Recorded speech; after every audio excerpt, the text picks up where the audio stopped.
Early in the DevOps movement, we used to say if you substitute the word cooperation or coordination for DevOps, a lot of the things that we're talking about make a lot more sense.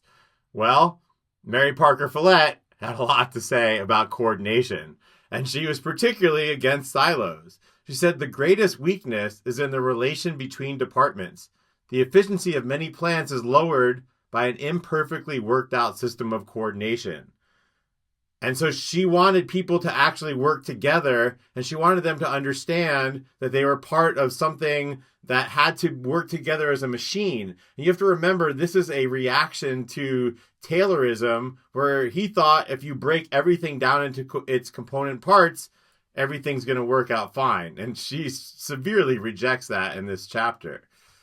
It isn't enough to do my part well and leave the matter there. My obligation by no means stops at that point. I must study how my part fits into every other part and change my work if necessary so that all parts can work harmoniously and effectively together.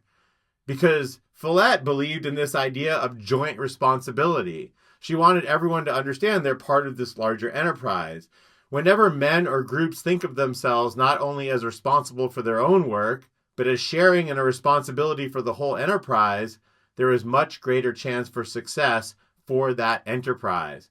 I have talked to so many private equity portfolio companies that were put together by M&A, which is a favorite thing for private equity, where I had to explain to people there's no ops product and a dev product, and the customers are going to buy one or the other. There's only one product, and that's what they're looking to buy, and that's why we need to get together to be able to, as she says, get everything to work harmoniously and effectively together.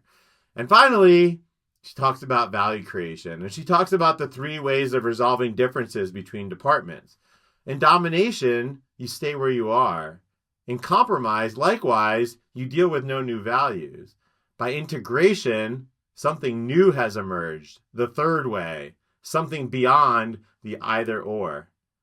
And I love this. I love how she talks about when different teams are working together and they are very user-centric or user-focused, which is something they talk about in the 2025 State of DevOps report, you get much better results. Happy Friday.